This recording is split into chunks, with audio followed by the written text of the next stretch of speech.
Good morning, ladies and gentlemen. Welcome to my new video. Those of you who've joined, make sure you join my new channel, which is on my description and on my bio as well. In my new channel, which has recently been monetized, I'll be focusing on deep dives, deep conversations, and intelligent conversations, and high IQ stuff mainly. So make sure you guys join that channel. It's very, very educational, and you'll also be engaging with other like-minded individuals, very high IQ. This channel is still high IQ, guys. This channel I will be focusing on daily events and news that's happening around the world. So it's not going to be as in-depth, but still it's going to be good. Anyway, let's start the show. So JD Vance came on the Daily Wire yesterday. And those of you who don't know Daily Wire, it's a Jewish Zio program, basically. It's run by Ben Shapiro. Ben Shapiro, I don't know if you guys know him. Anyway, he came on the show and he said that, or he admitted that the Iran ceasefire is like a strategic pause to refill the oil markets. It's not a path to peace, while Washington keeps military options open. Speaking on the Michael Knowles show, Vance said that Trump administration is using the MOU to sort of refill the world's economy and then see where the hand is. So this basically has confirmed everybody what they thought. The ceasefire is just a joke. It's just a ploy for the United States to lower the oil prices, get the pressure off the markets, get the oil moving, get the weapons refilled, like the Patriot missiles, get them all refilled. And when they are ready, they will probably start the war again. This is my estimate, guys. This is my guess.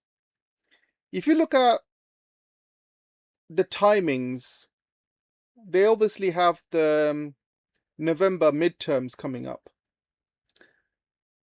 A lot of people are estimating that this war could start before the midterms. And why is that important?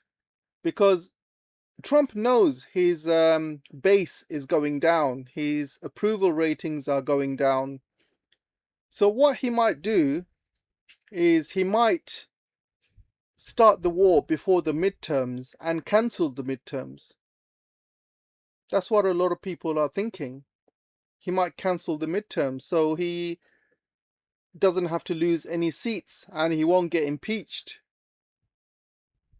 This is what a lot of people are thinking, and a lot of people are basically saying. And it could happen, guys. Because here's the thing. If he allows the midterms to carry on and he loses the House, the Senate, loses all the seats to the Democrats, he's going to be definitely impeached by January. And he'll be out. So he will be doing what Netanyahu's been doing. Netanyahu's been carrying on with the war, so he doesn't get basically impeached himself in Israel, because there's a lot of people out for his blood in Israel. They want to put him in jail. They want to investigate him. They want to impeach him. They want to get him on charges of corruption. But they've not been doing that because he's been fighting on all these fronts with Hamas, with Hezbollah, with Yemen, with Iran, with other countries as well. He's been bombing Syria, he's been bombing Iraq. So you see, guys, I think Trump is going to use the same tactics as Netanyahu to delay the midterms as long as possible. Because Trump knows he's not going to get elected in another term. This is his second term. And according to, the Constitution, you can only serve 2 terms. So Trump is going to try and prolong this as long as possible to make as much money as possible, because he's making a lot of money He knows how to make money. You know, all he has to do is send a tweet out talking about World War III, destroying the Iranian civilization, start the bombing, oil prices start going up, the stock starts behaving weird and starts going down. And then a few days later, he sends another email, or sorry, not an email, but a tweet, saying he's going to start peace talks with Iran. And he's going to agree to the MOU, is going to talk peace. Then the oil prices start going down again. Stocks start going up again. Do you see? This is what he's been doing. And he's going to keep doing this. Because he's been making a lot of money, guys. And recently he had to announce that he's made 1.4 billion profit. He just announced it yesterday. So you see, he is making a lot of money. His family is making a lot of money. His friends are making a lot of money. So this is why he's not going to end this. He's realized this is a really quick way to make lots of bucks. So he's not going to end it. He's going to carry on doing what he's doing. And let's look at America's track record for peace deals throughout history, shall we? Let's start with the native Indians. You know, the native Indians were actually winning that war. And they were really kicking ass. You know, they were, you know, shooting Americans who were, you know, trespassing on their land. And they were winning at one point. So the Americans decided to do some sort of peace deal with them. And that stopped the fighting. But then the Americans basically, you know, completely negated on their peace deals, completely went back on their word, and took more and more of the land, piece by piece. Then the fighting would start again. Then the Americans would do another peace deal, and then they would cancel that peace deal again. And they did that. They did it again and again and again. They took huge amounts of land, start and stop, and they did that until there was hardly any native Indians left, or hardly any, you know, land to fight for. You know, if the native Indians just carried on fighting, you would have seen the native Indians probably take half of America or something. And they would have had all that land, all that oil, all that gold. And they would have been a great nation. But no, they kept agreeing to peace deal after peace deal after peace deal, losing their land after land after land, eventually until there was nothing left. I mean, there are some land they have got, but, you know, they've had what you call a cultural G-side. You know, their culture has been taken away. There's hardly any native Indians left. There are a few pockets here and there. They've got few land pieces here and there, but nothing significant. You know, you go through this throughout history. This is what the Americans have done, guys, throughout history. And this is why you shouldn't really trust them. And in the recent history, what happened in the recent history? I think you had Syria. Syria was fighting with Russia and Iran, and together they were fighting against ISIS in Syria, and they were winning. They driven all the ISIS members all the way to Idlib, which is I believe it's the northwest of Syria, and they were holed up in Idlib. And Assad had a chance to basically blow them up in Idlib. They can go in and just completely take them out, completely. And this was in Trump's first term, I believe.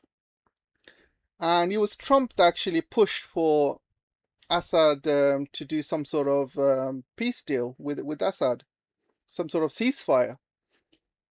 And Assad basically unwittingly agreed to it. He basically naively agreed to it. And what did the Americans do? The Americans basically, you know, armed the ISIS guys, they trained them up, they added more members. You had even like Uyghurs coming from China to join ISIS as well. And they give them all the latest gear, technology, weapons, intelligence.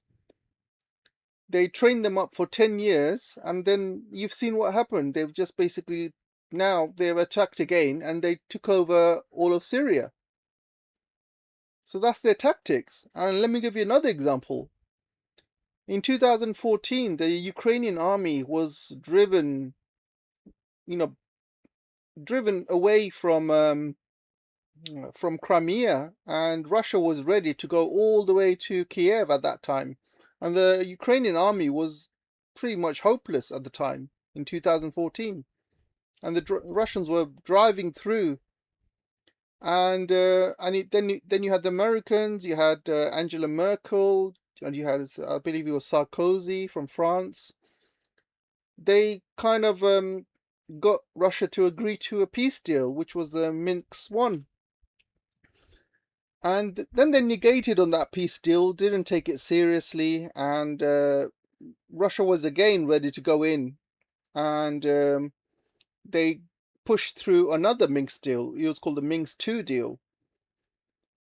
And again, Russia agreed to it. And even Merkel to this day admitted that that peace deal, Minsk deal, wasn't really a deal. It was just basically wasting time while they arm Ukraine to the teeth. And that's what they did. In 10 years, they armed Ukraine to the teeth. They gave them all the latest NATO weapons. They trained all the Ukrainian soldiers. They put all of the satellite systems so they have better intelligence. They basically armed them to the teeth. And now you've seen what happens. The Ukrainian army is now much better, stronger, more organized, and Russia is having a tougher time compared to 2014. So, Russia would have saved so many troops and lives and money if they went through in 2014 and drove all the way to Kiev. But they didn't. They agreed to this ridiculous peace deal.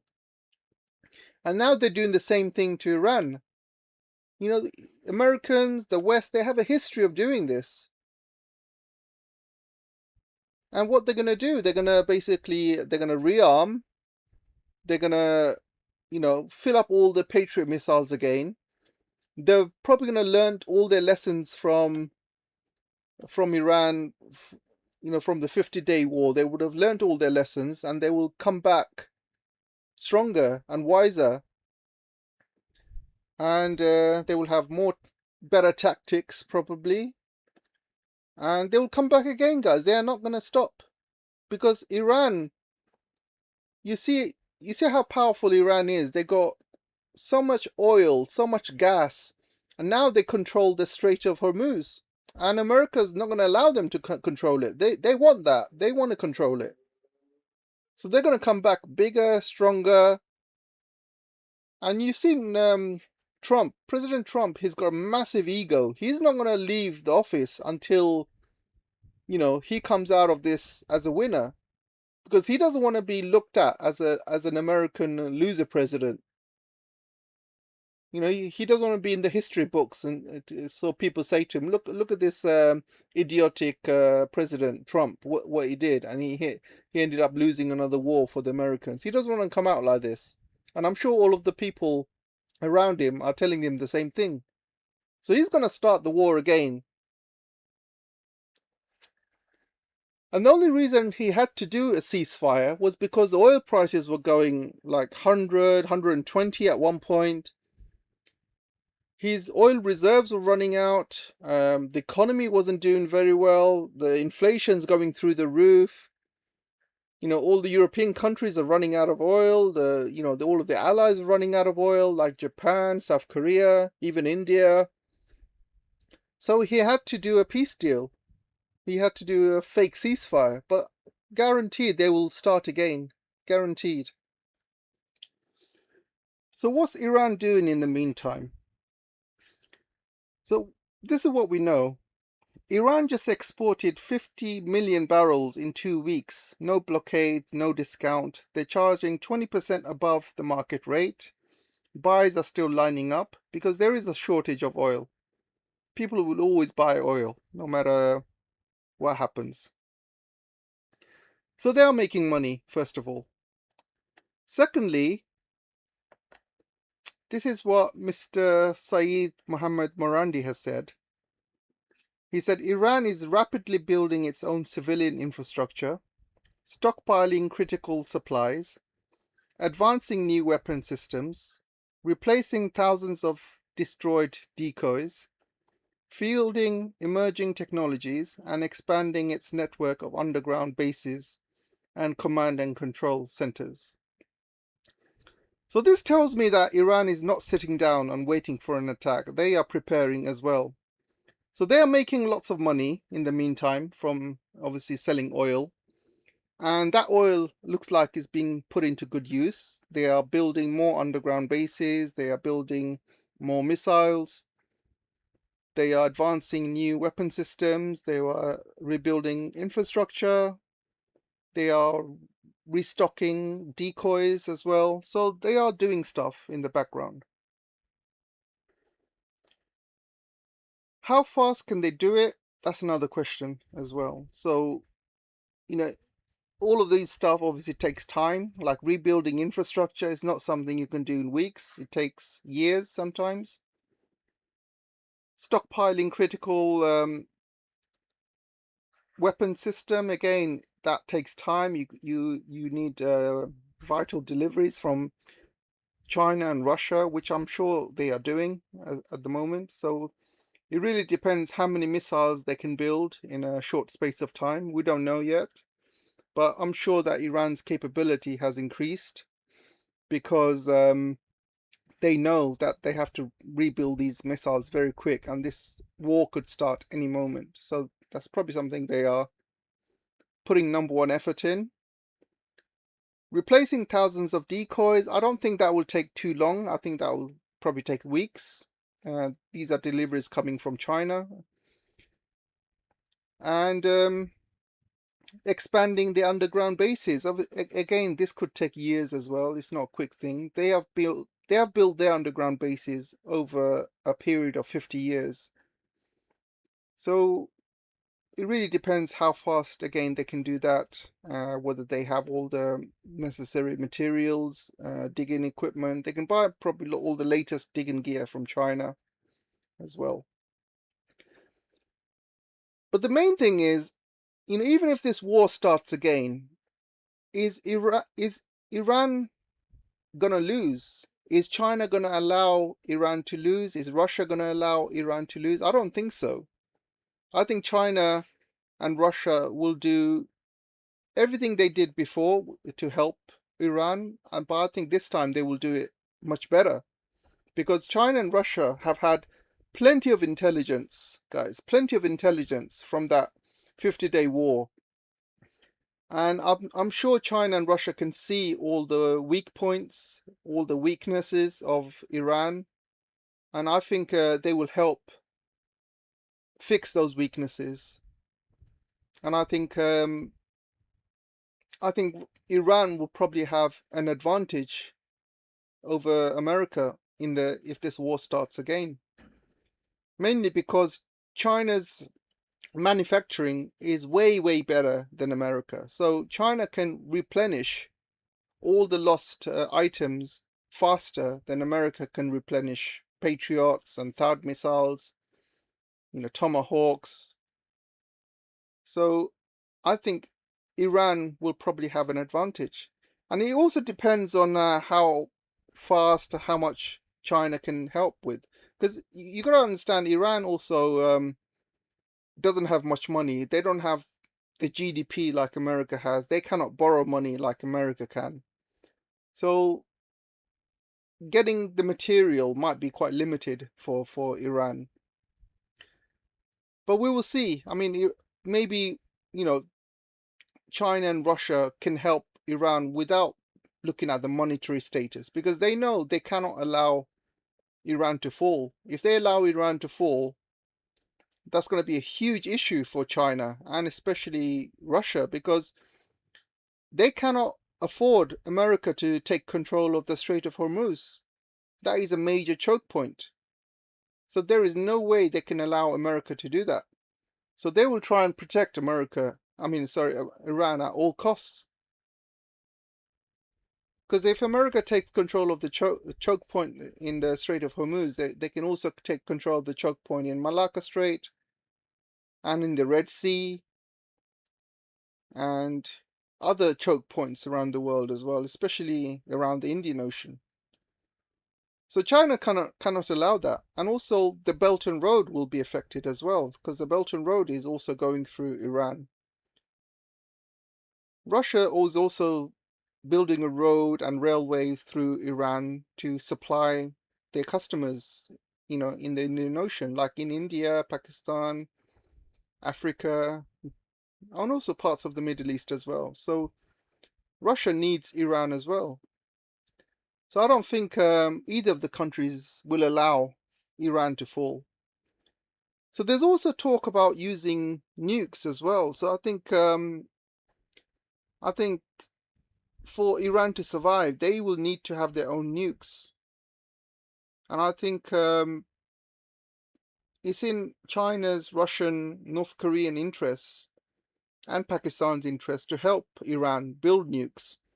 Not to use, but to use them as a deterrent. So America and Israel thinks twice before using it on Iran. If they know Iran has definitely got nukes, they will not use it. They will not use nukes on Iran. So I think it's in their interest to help Iran get these nukes as soon as possible.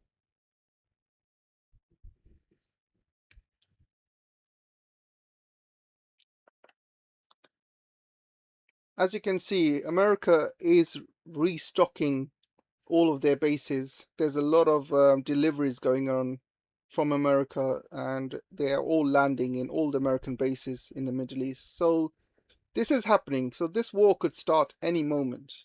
Any moment, guys. So remember what I was talking about Trump earlier, that he doesn't want to stop this war because he's making a ton of cash. And you can see from the Bloomberg magazine or paper, Donald Trump has reported earning at least 1.2 billion in 2025 from crypto and meme coin related businesses, according to his latest annual financial disclosure. Because every year, even as a president, you have to, disclose your financial incomings, outgoings. So in 2025, he's made 1.2 billion. And you can imagine in 2026, especially with this Iran war, how much he's made. And he won't release it until 2027. And I can guarantee you it's probably going to be double, if not triple. So how did he make that money in 2025? This is how he made that money in 2025. His meme coins. He had a Trump meme coin. He had a Melania meme coin. He had his World Liberty Finance meme coin. And he had another one, which I don't know which one that is, to be honest, but I think this one will tell us. So he's made 635 million from Trump meme coin, 236 million from World Liberty Finance token sales, 196 million from USD1 stablecoin holdings. And this doesn't count also Melania, which I'm sure he's had a big part of it, and his sons. And you can see he's basically done a rug pull on all his clients, every single one. They've pretty much gone not to zero, but very close to zero. So, for example, Melania, if you put $1,000 in Melania when it first launched, now it's worth around $8. So you've basically lost all your money. Same with the Trump coin, same with World Liberty Finance. And all the people that have basically invested in these coins were his MAGA people. So he's rug pulled all of his MAGA people. And also, like, people that wanted to get favors from Trump as well. That they wanted to hide that money, and that money could have come from the Gulf countries, for example, from people he pardoned. He pardoned a lot of rich people, so they could have put money into his meme coin as well. So he basically used these meme coins as a way of money laundering for people to get favors of him. His MAGA loyal supporters, they lost money. It's all fraud, guys. Absolutely fraud. And I just cannot believe he got away with it. I don't think any president should be allowed to do launching meme coins and do anything on crypto or any stocks trading, insider trading. I think he should be banned from doing that. Absolutely crazy, guys. So let's talk about China.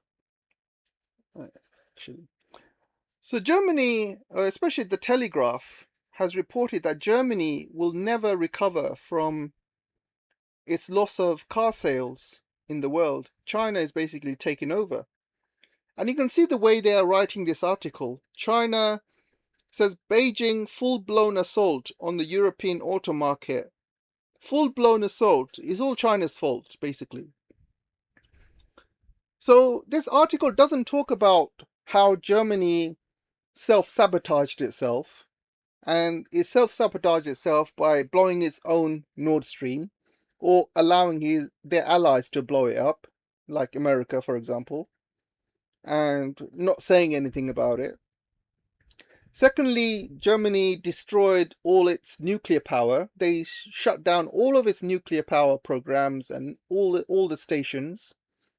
So they are forced to use renewables, which don't work in Germany, because Germany, there's not much sunlight. There's not much wind. So that failed. So Germany ended up doing fossil fuels, heating up the planet, which has caused, basically one of the heat waves this summer. And Germans are basically are left with no air conditioning. And it's happening all over Europe. But you also got to blame Americans for, climate change as well, because what's happening in Iran and all these bombs they're dropping all over Iran and the Middle East, I'm sure that's causing the earth to heat up as well. But obviously I'm not gonna discuss what's causing it. It could be natural, I don't know, end of the day. But what I do know is it's extremely hot in Europe this year, and especially in the UK, and I think it's definitely hotter than it was last year. I know because I felt it. I was here last year, and I know exactly how hot it was compared to this year. So whether it's natural, whether it's because of all these bombs they're doing, whether it's because all these countries are using more fossil fuels instead of renewables all over Europe, we don't know yet, because obviously not many have done any studies of it. But I can only tell you how I feel and how this summer is compared to last summer. And I'm pretty sure it's much hotter this summer compared to last summer and the year before. So anyway, they're blaming China. And China has not done anything wrong at all. China's not going around the world blowing people up. China's not going around the world blowing pipelines and Nord Streams, causing G-sides all over the world, bombing their neighbors and countries. China's not doing that. These are Americans and Israelis, and the Europeans have been supporting it. They have been the main cheerleaders, especially Germany. So yeah, frankly, Spain has been very vocal about what America has been doing, but Germany has not. Germany has been very, very nice. They've been supporting everything that America's been doing, and Israel. So they are massive, massive puppets, and they need to take full blame, full responsibility. Germany's industry is shutting down. The markets are shutting down. All their businesses are shutting down. Companies are moving out, like BASF, and many other car companies, they just can't afford to run it in Germany because energy is so expensive. That's what you get. And these companies are funnily enough, these companies are moving all their bases to China. So it's quite funny, these Daily Telegraph articles blaming China for it, when it's Germany's own fault for being puppets and destroying their own sector, energy sector and manufacturing. This is self-sabotage. It's nothing to do with China. It's that saying, it's that saying, when you watch, when you see your enemy make a mistake, don't disturb them, let them make the mistake. This is all Germany's fault. This is all America's fault. China just sat there and let them destroy themselves. They did nothing. Do nothing and win. That's what they say. So guys, let's talk about Finland. So do you remember when Finland joined NATO and all of the Western media, all of the pundits, all of the social media, everybody was saying that Finland's not going to house any nuclear weapons? Because that's what they said, guys. They said Finland's definitely not going to have nuclear weapons. They're not going to have any long-range weapons. There's no threat to Russia whatsoever. And I said back in that time, I made some videos, and I said all it needs is a change of leader in Finland, and they will come up with new excuses, and they will basically move the goalposts. And this is exactly what they've done. Look what they're saying now. Now they're saying that they might house nuclear weapons in Finland. Can you see what they do? They join these organizations like NATO. They tell people, oh, don't worry, we're not going to have nuclear. Then a few years later, they have a change of leader, and suddenly, oh yeah, we will have nuclear. That's what they do. They have done it throughout their history. This is how the West, you cannot trust them. You remember when they said they're not going to expand NATO, not an inch forward towards Russia? That's what they said. And look 10 years later, look what they've done. You just cannot trust any word that comes out of their mouth. Not a single word. Like the native Indians used to say, these people speak with forked tongues. Cannot trust them. Well, good luck to Finland, that's all I can say. Because if a nuclear exchange happens in the near future, guess which country is going to be hit first? Yeah, you guessed it, it's Finland. All the countries that are a danger to Russia, all the countries which are housing nuclear weapons, they're going to be hit first. So Finland's going to disappear. Are you Finnish people happy with that? Did you sign up for this? I got a feeling you have no choice. Unbelievable, guys, unbelievable. Anyway, guys, this is a ship going through the Strait of Hormuz, and they were basically following American orders, and America was using its own route by the looks of it. So they were trying to sneak a ship through. And guess what? It's been stuck. It's basically stuck on the it's stuck on the Hormuz, and the Iranians are saying this is worse than sinking, because the ship is absolutely stuck. It cannot move, cannot go left, cannot go right, because these ships are trying to go via Oman. Because if you look at the map of the Strait of Hormuz, the little sharp corner close to Oman, there's a lot of high rocks and things, so it's probably been stuck in some sort of high high rocks, or just narrow rocks, which is not very deep. And the Iranians warned these ships not to do that, but they still went ahead and did it at their own risk. And look what's happened. Unbelievable, guys. Anyway, that's all for now. Let me know what you guys think, and I'll see you in the next video. Take care. Bye-bye.